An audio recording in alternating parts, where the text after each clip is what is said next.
ಹೊರಗಡೆ ಹೋಗ್ಯಾರು. ನಾನು ಅವ್ರದ್ದು ಪರ್ಸ್ಪೆಕ್ಟಿವೇ ಅರ್ಥನೇ ಮಾಡ್ಕೊಂಡಿರಲ್ಲ. ನನಗೆ ಎಲ್ಲರೂ ಮೇಕಪ್ ಹಾಕ್ಚಾಕ್ ಚೆನ್ನಾಗಿ ಕಾಣ್ತಾರೆ, ಅದರಲ್ಲಿ ಮುಖಕ್ಕೆ ಹಾಕೊಂಡಿರೋದು ಮಸಿ ಬಳ್ಕೊಂಡಾಗ್ಲೂ ಚೆನ್ನಾಗಿ ಕಾಣೋದು ನೀವೇ ಅಂತ. ಇವಾಗ ನನಗೆ ನೀವು ಹೇಳಿದ್ದಕ್ಕೆ ಉತ್ತರ ಸಿಗ್ತಾ ಇದೆ. ಅದನ್ನೆಲ್ಲ ಆ ಥರ ಹಾಕೊಂಡ್ಮೇಲೆ ಪಕ್ಕದಲ್ಲಿ ಯಾವ ಹೀರೋಯಿನು ಬರಲ್ಲಮ್ಮ. ಅವರಿಗೂ ಒಂದು ಆಸೆ ಇರುತ್ತೆ, ಹೀರೋ ಚೆನ್ನಾಗಿರ್ಬೇಕು, ಮೇಕಪ್ ಹಾಕೊಂಡು ಗ್ಲಾಮರ್ ಆಗಿರ್ಬೇಕು ಅಂತ. ಇಲ್ಲಿ ನಮ್ಗೆ ಈ ಪತ್ರಿಕೆಲ್ಲ ಎಸ್ಪೆಷಲಿ ವಿಜಯ್ ಇವ್ರು ಬರೆಯೋ ಕತೆಗಳಂಗಿದೆ. ಸ್ತ್ರೀ ದೋಷ ಏನಾದರೂ ಇದೆಯಾ ಸರ್? ಏನಮ್ಮ? ಸ್ತ್ರೀ ದೋಷ ನನಗೆ ಅಟ್ಲೀಸ್ಟ್ ಗೊತ್ತಿರೋ ಹಾಗೆ ಈ ಲೈಫಲ್ಲಿ ಇಲ್ಲಮ್ಮ. ನೋಡಿ, ನೀವೇ ಬರೀ ಸ್ತ್ರೀಗಳೇ ಪ್ರಶ್ನೆ ಕೇಳ್ತೀರಿ, ಸ್ತ್ರೀಗಳೇ ನಗ್ತೀರಿ ಅಂದ್ಮೇಲೆ ನನಗೆ ಆ ದೋಷ ಇವತ್ತವರೆಗೆ ತಟ್ಟಿಲ್ಲ. ಏನಮ್ಮ? ನಿಮ್ಮ ಪಕ್ಕ ಅದು ನಿಮ್ಮ ಕಣ್ಣಿಗೂ ಕಾಣ್ಬಿಟ್ಟು ಈ ಪ್ರಶ್ನೆ ಕೇಳ್ತಾ ಇದ್ದೀರಾ ಅಂದ್ಮೇಲೆ ಉತ್ತರ ಕೊಡ್ಲೇಬೇಕೆ ನಾನು?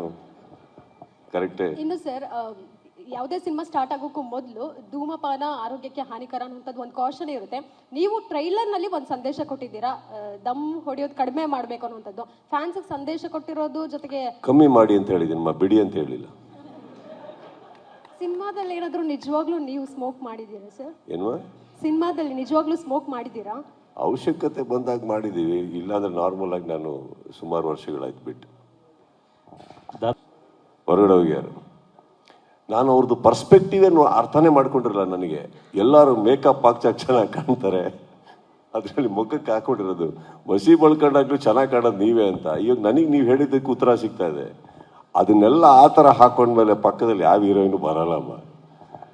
ಅವರಿಗೂ ಒಂದು ಆಸೆ ಇರುತ್ತೆ, ಹೀರೋ ಚೆನ್ನಾಗಿರ್ಬೇಕು, ಮೇಕಪ್ ಹಾಕೊಂಡು ಗ್ಲಾಮರ್ ಆಗಿರ್ಬೇಕು ಅಂತ. ಇಲ್ಲಿ ನಮ್ಗೆ ಈ ಪತ್ರಿಕೆಲ್ಲ ಎಸ್ಪೆಷಲಿ ವಿಜಯ್ ಇವ್ರು ಬರೆಯೋ ಕತೆಗಳಂಗಿದೆ. ಸ್ತ್ರೀ ದೋಷ ಏನಾದರೂ ಇದೆಯಾ ಸರ್? ಏನಮ್ಮ?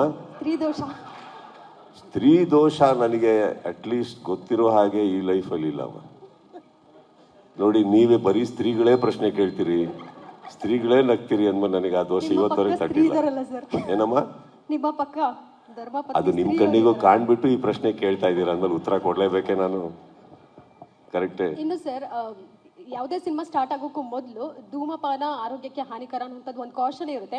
ನೀವು ಟ್ರೈಲರ್ನಲ್ಲಿ ಒಂದು ಸಂದೇಶ ಕೊಟ್ಟಿದ್ದೀರಾ, ದಮ್ ಹೊಡೆಯೋದು ಕಡಿಮೆ ಮಾಡಬೇಕು ಅನ್ನುವಂಥದ್ದು. ಫ್ಯಾನ್ಸ್ಗೆ ಸಂದೇಶ ಕೊಟ್ಟಿರೋದು ಜೊತೆಗೆ ಕಮ್ಮಿ ಮಾಡಿ ಅಂತ ಹೇಳಿದ್ದೀನಿ, ಬಿಡಿ ಅಂತ ಹೇಳಿಲ್ಲ. ಸಿನಿಮಾದಲ್ಲಿ ಏನಾದರೂ ನಿಜವಾಗ್ಲೂ ನೀವು ಸ್ಮೋಕ್ ಮಾಡಿದ್ದೀರಾ ಸರ್? ಏನು? ಸಿನಿಮಾದಲ್ಲಿ ನಿಜವಾಗ್ಲೂ ಸ್ಮೋಕ್ ಮಾಡಿದ್ದೀರಾ? ಅವಶ್ಯಕತೆ ಬಂದಾಗ ಮಾಡಿದ್ದೀವಿ, ಇಲ್ಲಾಂದ್ರೆ ನಾರ್ಮಲ್ ಆಗಿ ನಾನು ಸುಮಾರು ವರ್ಷಗಳಾಯ್ತು ಬಿಟ್ಟು.